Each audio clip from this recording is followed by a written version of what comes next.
Welcome to Behind the Podium, Unveiling the Coach. Problem solvers have problems too. So here at Behind the Podium, I, Jared Cohen, and my co-host Alexander Ellis discuss the struggles, philosophies, demands, and practices of the coach, or said more broadly, health and wellness practitioner. To provide quality coaching is to enhance someone's life in an everlasting and unfolding way. This is not easy and requires a lot of due diligence and self-mastery on the part of the coach to be able to perform.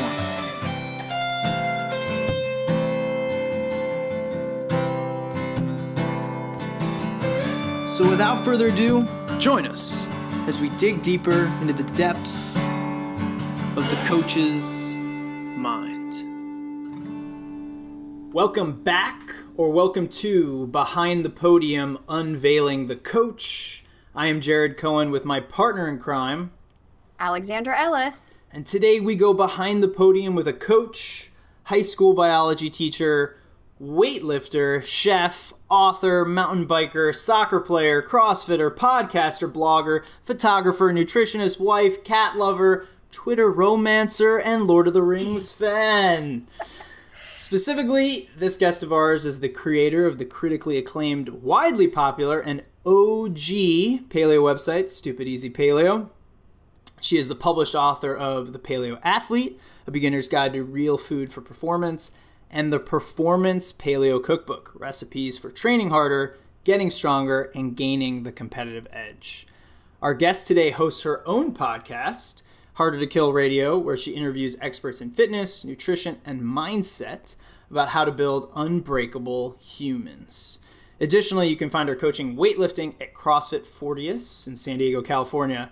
Without further ado, it is mine and Alex's pleasure to welcome Steph Gaudreau to Behind the Podium. Thank you so much for having me, and I think I'm like really blushing after that wonderful introduction. Like, I think I'm going to steal that from you so I can just tell people. I have such a hard time telling people what I do, but that was amazing and fantastic, so thank you. Yes. Every time you enter a room, you must insist upon an intro of that length. Yeah, it's like way better than sort of Daenerys Targaryen, Khaleesi. Oh yeah, there we go. That goes a step over that. So thank you. Yeah. Better than. And this is Jon Snow. Yeah. It's true. Well, that's a great starting point there, and something that we talk about a lot on this podcast is like, what do you call yourself? How do you refer to yourself? And what I kind of consider this dual nature of like what you're going to call yourself that resonates with you, but then also actually means something or makes sense to whomever you're telling this title to. And I think sometimes we have to kind of make this compromise, of like what were the words we're going to use or the title we're going to make so that like people that hear it aren't like, huh? Yeah. So I've started actually referring to and telling people why I do what I do. This is very Simon Sinek, but instead of like you sort of list out this crazy laundry list of things that I do and saying like I'm a food photographer, nutrition practitioner, weightlifting coach, I'm like, I help women unleash their inner badass. So like that's my purpose, and then the what I do, all these other things sort of fall under that umbrella. Nice. Makes it streamlined, at least one sentence. Yeah, and we've talked about that a lot, especially with Simon Sinek, and how understanding the purpose of why you do what you do, the what doesn't matter. It could be whatever you want. Yeah, and I think it leaves the door open for personal evolution, brand evolution. I mean, I know just so many people feel trapped and stuck in this idea of like, this is what I coach, and like, it's really scary to want to step outside of that, even though I feel myself being led there. So, yeah, I like that too. Mm-hmm.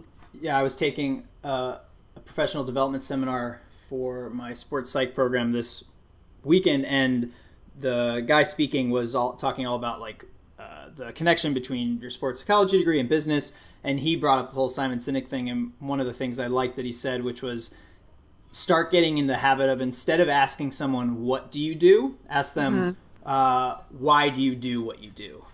Like, and just sort of, which is interesting because, like, obviously, as Alex said, we've talked about this concept before, but I've never thought about actually thinking about it in that way if I were to ask someone else. You know, like, it's still very habitual for all of us to go like, oh, hi, I'm blah, blah, blah, and like, oh, what do you do? Versus like kind of flipping it and trying to get someone to respond to you asking them, why do you do what you do?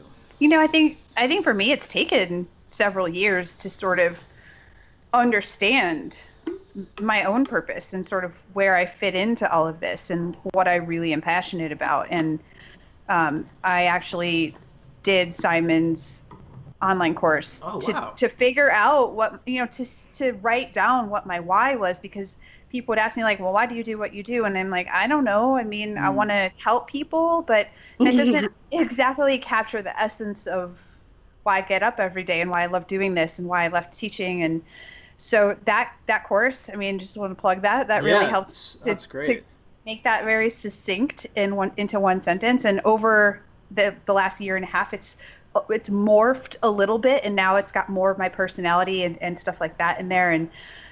But I think if you had asked me 5 years ago or 6 years ago when I started the blog, like, what's your purpose? I would have been like, I don't know. I mean, I like making recipes, so I'm going to put them on my website. I think sometimes that stuff takes a while to become clear, even though you might be doing the same stuff. Like, to really get a 30,000-foot view on that just takes some, like, you got to live in it, right? You got to like break it in and figure out how it resonates in your life. Yeah, definitely, you know, like, try things on and see, like, what do I like? What do I not like? Why don't I like this thing? Because similarly, started my website and business back in 2012, and it's been in the last maybe 12 months that I've been able to really solidify why I do what I do. And it started with, I just want to help people. But just like you said, that's kind of vague, doesn't really, you know, solidify and encapsulate what it is that we do. Yeah. Going back a little bit, if you're thinking about your career retrospectively, what is the why you would assign to why you decided to become a high school biology teacher? Or at least during that time, if you were to kind of try and give yourself a why, what do you think that why would have been? You know, I think it started as sort of a process of elimination, and that's probably not the best, most noble why of why I chose to become an educator. When I was in college, I was a biology / human physiology major, and so I was sort of up against these general tracks that people take, right? Pre-med, pre-dental, research, and for a while, I did want to become a doctor, and I sort of looked at my uncle, who's a pediatrician and just retired after 40-something years of practice. And I noticed that a lot of times he was not at family gatherings. He wasn't there on holidays. He was always on call. And I was like, I mean, I call it selfish or whatever you will, but I was like, I don't know if I really want that for my life. So I decided to give up on the med track. And so then I said, okay, well, I could go into research. But the prospect of sort of sitting in front of a microscope or at a lab bench, although I really enjoyed that portion of, you know, college and learning and that sort of stuff, like, it really just didn't appeal to me. I needed more of a human element. And so it was sort of by process of elimination, I decided to explore this idea of education. And I went out and UMass at the time, I don't know if they still have it, but had a teaching prep program, and you could do it concurrently with your undergrad. So I did my coursework concurrently as an undergrad, and then sort of when I should have graduated, I went and did my teaching, my practice teaching under a teacher, and it was an interesting experience, and I really loved it. I got to talk about stuff that I really thought was interesting. I definitely, we had to go out and observe in different settings. So I went out, I had to do a period of observation at a middle school because I chose secondary education. So I sort of had to decide, was I going to go more middle or more high school? And middle schoolers scared the absolute crap out of me. Yeah, seriously. So I was like, oh, I don't think I'm going to go that route. And I mean, mostly I just loved learning biology. I love learning about the natural world. And so to me, after I sort of made that process of elimination decision, it's really why I went that route. It was like, I can continue to steep myself in all these things that I really love and yet help high school kids learn it too. So, and I thought back to my high school days, and I still remember my teachers, that my science teachers especially, who really influenced me. In fact, two of them were husband and wife. One taught chemistry and one taught physics. And they both pop up in my dreams very randomly still. And this is like 20 years later. So Mr. and Mrs. Kaczynski, if you're listening, like that really impacted me. And so I sort of thought back again to I really loved school. I thought back to some of the experiences I had with my teachers. And that's why I went that way. So I can't, looking back, I can kind of say like I fell into it. But there was a little bit of an aspect there of sort of keeping myself connected to the things that I really loved and I was passionate about. Yeah, and potentially this why of paying it forward is what it sounds like. Yeah, for sure. Absolutely. Yeah, I remember my high school biology teacher, he's the whole reason that I pursued an exercise biology degree as well. And I know, like, I have multiple friends who are in education, and through my own education, there's so many teachers who are not passionate and excited about what they teach. So even though you're not a teacher anymore, thank you for being into it while you were doing it. I'll say, like, sometimes the red tape, the bureaucracy, the administration, the pressures of, so I sort of moved to California in 2005, and then a couple of years later, we hit, the 09 recession, and all of a sudden, teachers were getting pink slipped in our district for the first time in many years, and I just remember looking around at my colleagues, and it was such a stressful time, and I think especially after that experience, the tone of education, at least in our district, in our school, like really changed. I was working in an underprivileged school, in a school that received a lot of government funding, and it really hurt. It really hurt the kids. It really hurt the teachers, and so that was a tough thing to go through, and I think that took away some of my fire, just to be forced up against so many tough challenges. So yeah, ultimately that was sort of one of the things that kicked off this series of events that led me to leave. But I still know lots of people that are teachers, and lots of my family members are teachers, and it's one of the hardest jobs on the planet. I give them so much kudos for what they do. Yeah. So thinking about your diversity and accumulation of experience, how have coaches and mentors of yours shaped your approach to coaching and or teaching? Like, are there some that stand out, even considering the Mrs. and Mrs. Krasinski, right? Yeah. Where are you in reflecting about that? About like, okay, when I'm sort of in front of a class, or I'm working one-on-one with someone, or I'm creating content over the internet, who is sort of like in my mind as kind of a guidepost for me in this continuing process of offering value? I think the best teachers and coaches that I've either had the privilege to learn under or have been coached by are the ones who didn't necessarily have just technical knowledge. And I think that's really important. And for me, that's what sets aside an outstanding teacher or coach from one who's just super technically knowledgeable and proficient. They know all, they know the guidebook in and out. They know the rules. They know the whatever it is, the technicalities of the sport, of the subject. It's because I've been taught by some incredibly knowledgeable people. I mean, it blows my mind. But when I think about the people who really impacted me personally, they were the teachers and coaches, and they are the teachers and coaches who take time to really let themselves be seen as a human being. So that's one. And, sort of, you guys know Brene Brown and like talking about vulnerability. Yeah. I think some of my best coaches are the ones who have allowed themselves to be vulnerable and show that they're human. And not only that, but have had a human interest in me as either the pupil, the learner, whatever you want to call it, the one receiving the coaching or the teaching. And I think so many times that's missing. Mm-hmm. I'll just give an example from sports and sort of the gym that I coach in. I mean, I can just sit there and watch a bunch of people lifting and critique them on their snatches and clean and jerks, and let them walk out, adjust their squat or whatever. And I'm being a good technical coach. But I think the thing that really connects with people, and the thing that's really resonated with me about the teachers in my life that I most admired or just felt like they cared, were the people who took a little bit of extra time and interest beyond just the technicalities of the sport or subject. So that means like asking my lifters how they're doing, caring about what's going on in their lives, taking time to learn some details about their personal lives, their families.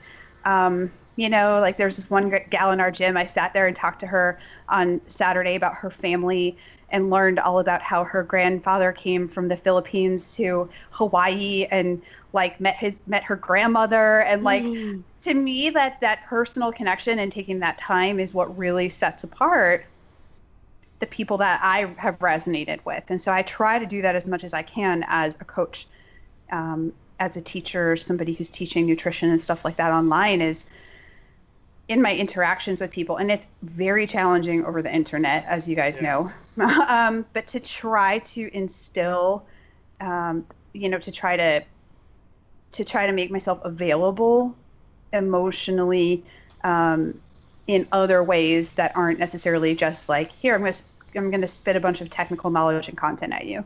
Mm-hmm.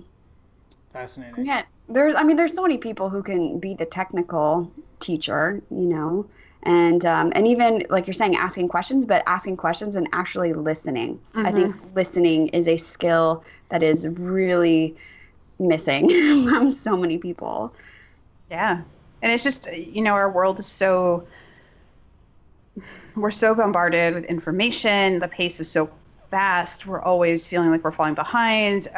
We're just being, like thrown stuff at us all the time. And yeah, absolutely, you're right. Is like taking that time and really being present for people and being available for them is huge. Steph, diving deeper into the nuances, how do you think about coaching versus teaching? I think it's really contextual. For example, I think a lot of times people assume if I go to an event at a gym, I'm going to get coached. And one example I can think of is like our gym hosts USA Weightlifting seminars where people come for 2 days and they learn how to be a USA Weightlifting level 1 coach.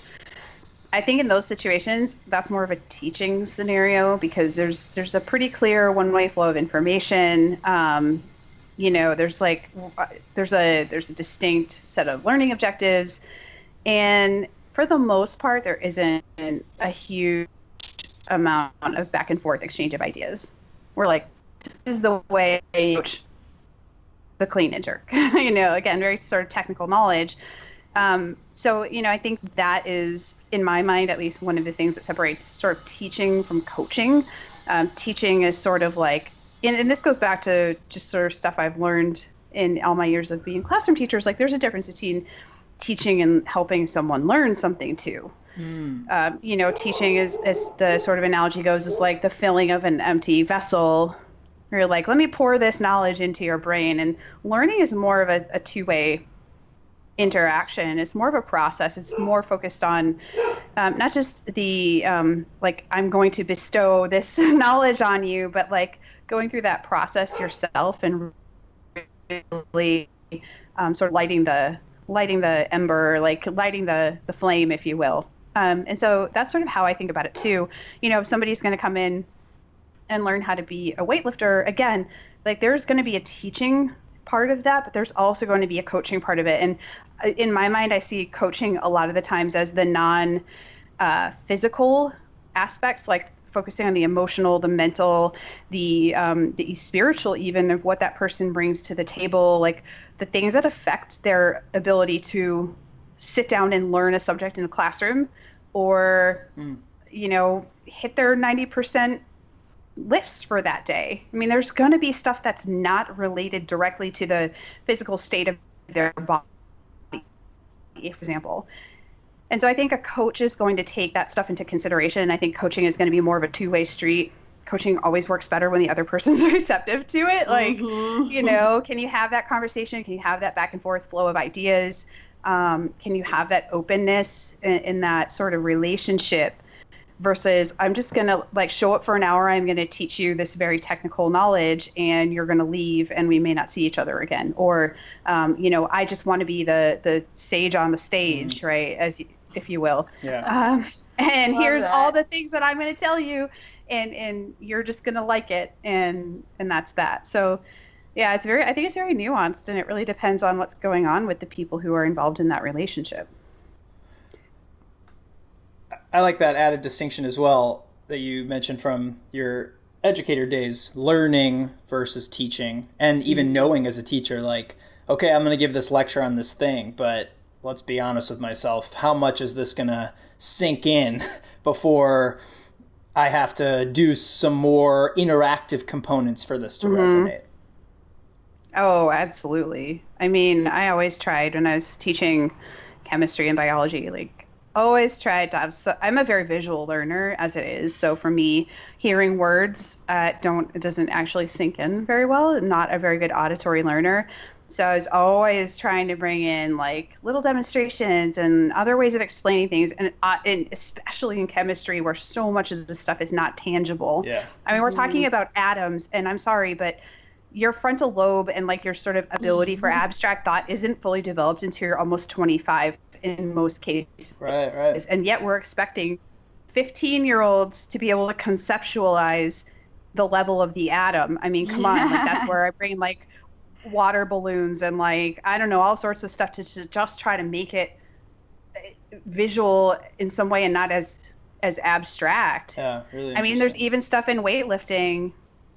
You know, a lot of coaches will cue like for the lifter to lift his or her hips up or down to try to improve the placement of the body over the bar. And I'm like, I want you to feel the weight on your foot, right? I'll push somebody, you know, obviously just walk over and push them over, but you know, I'll have them try to get aware of that feeling of like the balance on their foot, because that if we adjust the hips will affect the balance on the foot.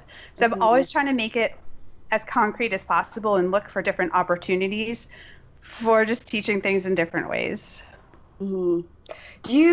So I didn't have a teaching background before I came into the yoga space. And so many of the things you're talking about, I've figured out over, trial and error. Were you able to transition the classroom skills from your teaching days into coaching? Oh, yeah, absolutely. It's just something that, sometimes I don't even think I really consciously think about it, but it's just something that's always in the back of my mind. And if I'm creating a course online, how am I going to structure that course? What are the outcomes going to be? How are we going to assess it? And it might not look like, okay, today we're taking a quiz, but, right. Like checking for understanding, just so many of the things that I've learned as a teacher, different modalities and different ways of connecting with different types of learners. And the same thing goes for the gym as well. It doesn't look like a worksheet, obviously, in a gym situation, but it's always in the cues that I use. There's weightlifting is really like 10 cues, right? Like it's the recycling of the 10 It's cues. A highly complex movement, but how do you get that cue across to different people? Some people, it works if they picture it. Some people, it works if they feel it. Some people, it works if, it's just more. Yeah, I think, first of all, there's a tendency to want to overteach. And I think the biggest thing I've learned, at least in the coaching setting in the gym, is that there is going to be the time when you could give the best coaching on the planet. I mean, the best repertoire of cues, you understand the technique, but there are two people in this relationship, right? Mm-hmm. There's the other person who you're actually coaching, and all, like the sort of like going through the suck of being new at something is just a thing. I mean, you could be the best coach in the world, and maybe you do have somebody who's a bit more kinesthetically aware. They have better control over their body. Maybe they're an athlete in another sport, but there is going to be that period of time, especially where the person's struggling, they are moving like a baby giraffe. They're trying hard. You can see it, right? You can see the gears going in their brain. They're like, I'm trying everything I can to make this thing work. And yet, and incorporate what you've taught me. And especially at the beginning of learning something like Olympic lifting, there are just like a million little things. It's so simple. It's like jump with the bar and put the bar over your head. But it's infinitely complex. So resisting the urge to sort of overcue people, and then like letting people go through their own process. Yeah. And realize that there is a difference between you giving your 100% best and giving all your coaching and being there for the person, and just letting them go through the suck. Like, you've got to let them play around. You've got to let them struggle, and that's sort of part of that deep practice. And sort of like the talent code type stuff is people just have to go through the process of struggling, and it doesn't necessarily mean you are a bad coach. You've got to sort of take some ego out of the equation, I think, when it comes to people learning. And certainly there's a difference between being, sitting down to learn a bunch of technical knowledge and then applying it in context. Right. And so it would be like learning a language and sitting down and conjugating a bunch of verbs in a classroom, or like on your phone, or wherever people are learning languages these days. And then the difference between being dropped in a foreign country and having to use that language to make your way around and survive and go about your day, there's a huge difference. And can that sort of formal technical knowledge help you? Of course, but you're going to apply it very differently than you would in that sort of controlled environment. So I feel like there is a time and a place for both, but sometimes we forget that really good learning can occur in those less controllable, more chaotic situations. We want it to be all like perfect and like, hey, here's my sheet of verb conjugations. I'm ready to go like make it in another country. I remember for the first time going to Asia, and I was just like, so I sort of know Spanish and a little bit of French and stuff, and I remember going to Asia and going, well, this is not gonna help me. that, like, it's all out the window at this point. Out the window, yeah. And it's sort of like being able to be flexible and adaptable and learn in a contextual way where you're applying the things that you've learned. So it's it's again simple but infinitely complex. Yeah, I think so many teachers too are afraid of making a mistake, but you have to work through the errors, and especially with a movement practice, like you have to feel what wrong is before you can figure out how to do it right. In the yoga space, we're not lifting barbells and heavy things, so sometimes the stakes in that moment aren't quite so high. So how much degree of mistake making do you allow the people you're working with? Such a good question. I think ultimately, first and foremost, it's a question of safety. So if somebody's doing something that looks really unsafe, I'm going to stop them. There is, in weightlifting at least, a way to always make the movement, to scale the movement down. And so, for example, when people come in to learn weightlifting in our gym for the first time, we generally, unless they have prior experience, we do not start teaching them from the floor. Right. Yeah, the hang. Because that complicates it even more, because now we've got more joints involved. We've got sort of a trickier bar path to deal with. So we sort of scale down the movement. And so, for example, they might do hang power cleans instead of a full clean from the floor. Why? Because, well, first we would assess where they're at, right? Can you do a front squat without your elbows smashing into your knees? If you can't, then that's a safety issue, because you could break your hand or your wrist, and that has happened before. So, there's some amount of assessment that needs to happen. And I think sometimes that doesn't happen in a lot of gyms. People just walk in and they're like, there's no context for like, how much experience do you have? What does your movement look like? So first and foremost, safety, and then, simplifying the movement, yet preserving the core of what that movement is. So for example, as I mentioned, you might do a hang power clean versus clean from the floor, but we're still working on hip extension. Mm-hmm. We've just made it a little less complicated for you. So, I think it's really on the coach to properly assess that stuff. And then, there is going to be some aspect of like the person's trying and there's like steam coming out of their ears and they're just like awkward, Yes. You see the difference. It's like if I went out and tried to run a marathon at this point, and I have done a lot of running in the past, but even when I did, like, I never looked like a 4-minute miler. Most people, they run by, like, we have the marathon comes by in San Diego every year, and the people run by, the elite runners, and I'm like, they look like a gazelle. Seriously. And I look like a water buffalo when I run. Like, it's because I don't practice running, first of all. But, that's going to happen. You're going to have those awkward movements, those awkward movers. But it's really, for me, it comes down to safety. And if the person looks like they can move in a safe way, granted, freaky things can happen, right? Yeah. Like freak stuff happens all the time. But as long as the person's moving safely and as long as I've scaled it appropriately for them, if it looks like they're really just struggling and having a hard time, sometimes I'll just go over and tell them, like, look, you need to simplify the movement, switch to this.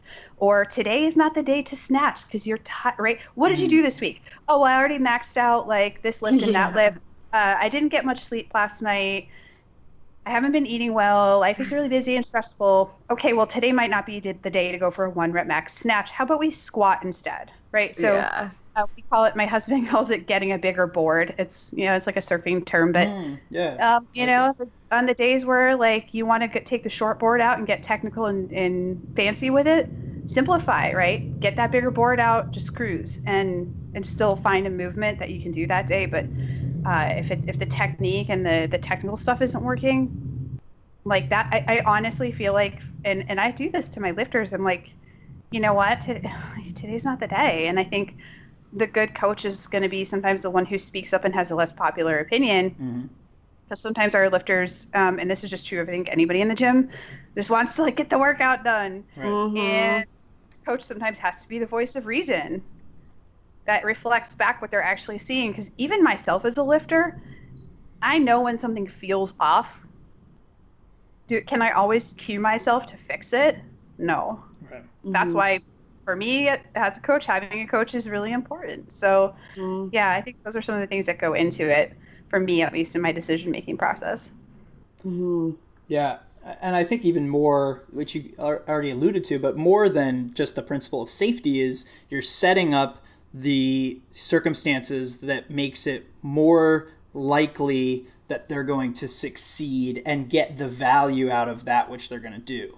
And, then this multiplies in a bunch of different realms. Like, does it make sense for someone to do 20 push-ups, or maybe is 8 push-ups something more within their realm? Not just obviously on one hand, safety, because maybe past 8 we're going to see a lot of low back issues, but also just the fact of like, hey, I want them to get the most out of this, and so I'm going to help contain the environment enough where they can succeed.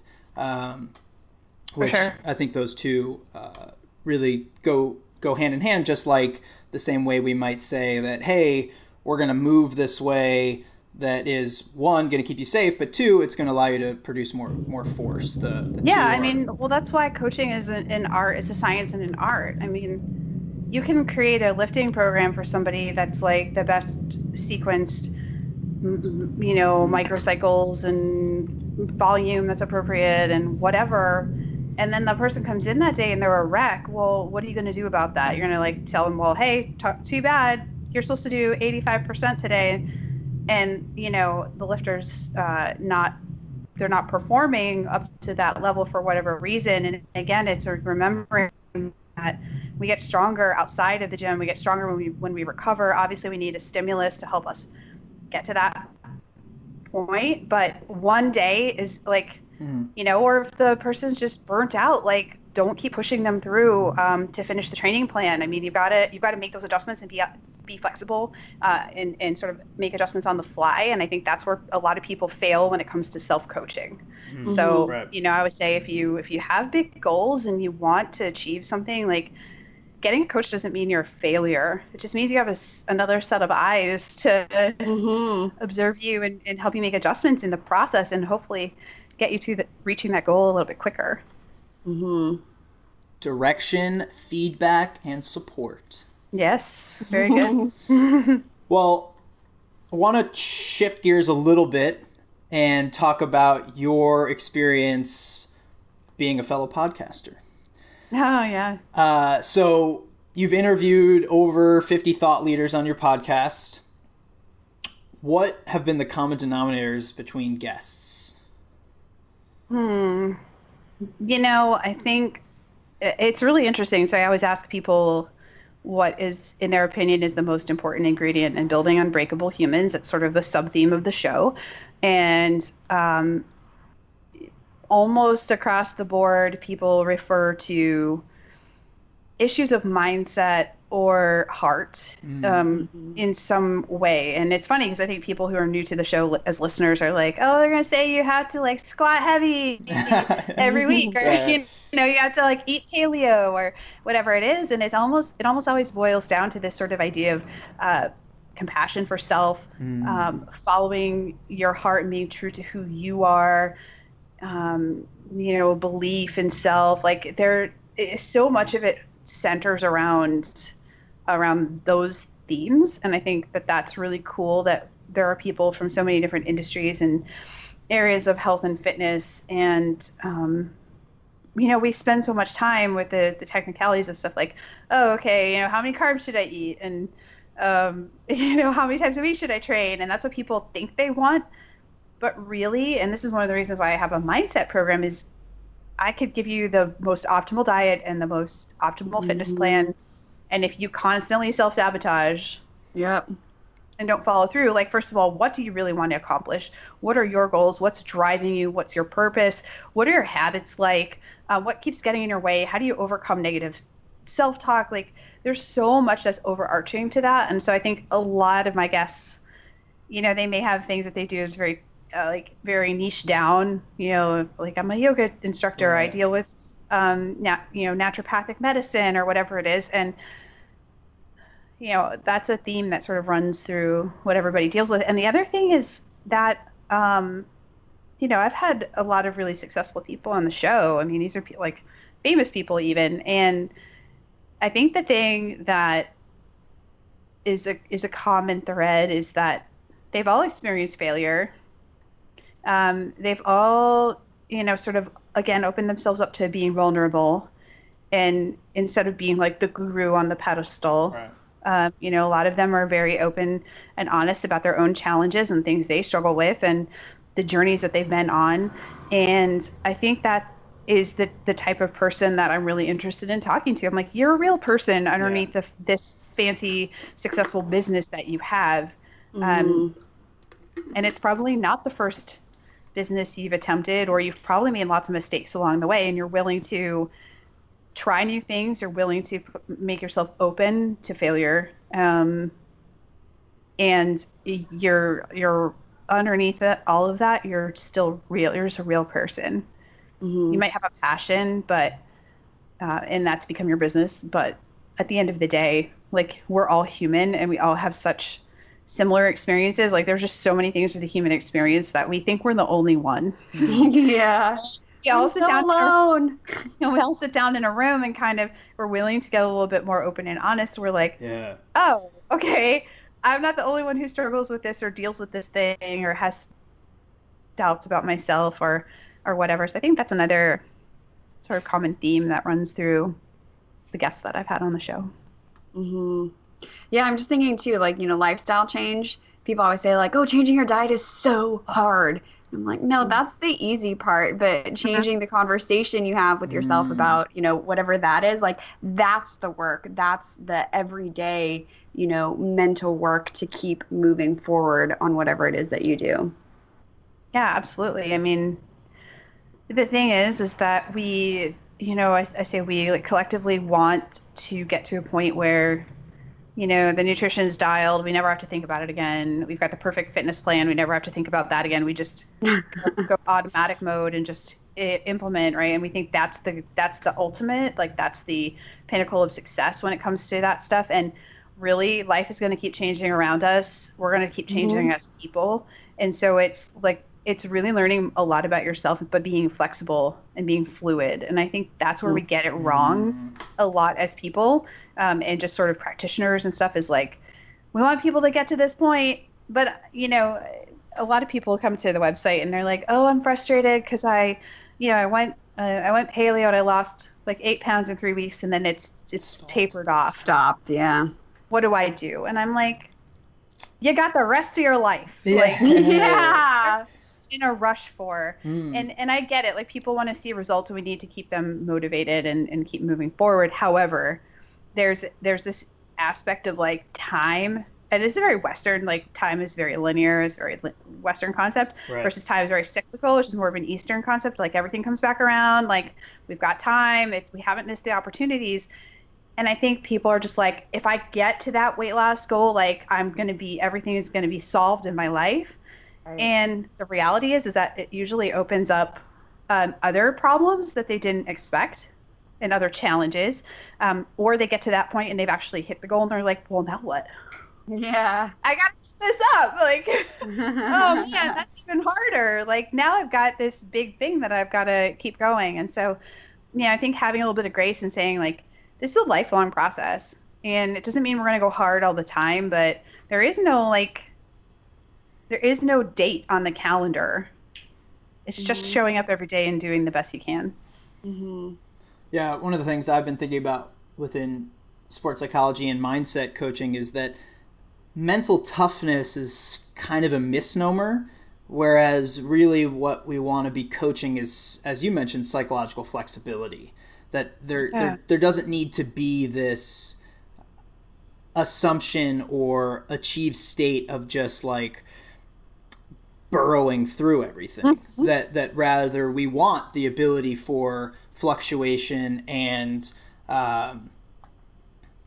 elasticity that can sometimes get lost when we're just focused on the what's, like, oh, I went paleo, or as Alex said, like, the what is like changing your diet, which in theory is actually not that hard, but the hows and then how that's attached to the why becomes pretty dense, and I think is also why conversations around nutrition often become very loaded, especially family settings, right, where you've changed your diet a certain way, and like that can be threatening to them and their own identity. And that brings up a lot of that. For sure. And that's what I mean, like, you sort of making a change oftentimes creates other issues that you can't foresee, right? And so it's realizing that you haven't necessarily solved your life just because you've done something positive. Like, there are going to be other things that come up. And, I think at least in Western culture, we're over hustling, we're super busy, and all this stuff. And I think if we could just, and I don't mean just like, oh, it's super easy, but if we could sort of give ourselves the space to slow down, to say no, to realize that strength is dark and light. It is the it's the softening and the hardening. For some person, strength might mean quitting something. That they've, and we like sunk cost fallacy. Like, I've spent like this many years, like, and like, we're always like, keep going, push harder, like, don't give up. And sometimes I'm like, there's strength in giving in and releasing. There's strength in letting go. Right? There's strength in taking time off. There's strength in being quiet. There's strength in listening. Just as much as there's strength in talking, pushing through, holding on. I mean, and it's so contextual. It's like, I can't, and this is the thing that makes health and fitness, like nutrition and fitness, so frustrating for me, is that people are like, tell me what to do. And I'm like, so unless we're going to sit down and get super intimate, you're going to tell me like all the dirty details of what's really going on with you, you're going to have to help yourself navigate that stuff. And it might change for you. What's going on right now is going to be different 6 months from now, a year from now. So for me to say everyone needs to actually train harder, for example. Any guests that you've had on that have caused a paradigm shift for you and or made you change your mind on some aspect of providing coaching? A really good friend of mine in real life, her name is Dr. Anastasia Boulay, and she is one of the founders of the Ancestral Health Society of New Zealand. She's just a super... We always joke, like, Anastasia's always the smartest person in the room. She's super smart, and she came on the podcast in season 2, and we talked about, the show was called I Love Me, and the show was about self-love. And we sort of debated this idea of self-love, and what she really helped me to see is that, so often in the wellness and self-development arena, we're all about focusing on self. Right? We're like, need to love ourselves more, need to improve ourselves, need to keep focusing on myself, need to keep looking inward, and how, again, there's a balance there that needs to be struck. Right? We are social creatures. We need other people. We need to feel connected. And I think that in some, and as she was talking about this, and I sort of like looked around in my virtual space and stuff, I was like, I see a lot of people talking about, focus on yourself, love yourself, this and that, and not as much on, okay, we need some introspection, yes, but then we need some outer connection too, and how that's often lacking, especially in we're so, we're increasingly going online, we're increasingly shrinking away from our social circles. I saw this comedian on a little Facebook clip the other day, and it was hilarious, but it was so true. It was like the state of our world, where it used to be the doorbell would ring. He's like an Italian guy, and he'd be like, grandma would come out with the Sara Lee coffee cake and invite the person in, and it was like, oh, a guest, this is amazing. And now it's all like, oh God, hide. Like, I don't want anybody to see me. And so pretend like you're not home. Turn the lights off. So we've had this cultural shift in a lot of ways toward more independence, less community, less connection. Cell phones and the internet have made it increasingly easy to blow people off. I mean, when we were kids, well, I don't know how old you guys are, but when we were kids, you would say like, okay, guys, meet me at Dairy Mart at 3. We're going to go like ride our bikes around the neighborhood.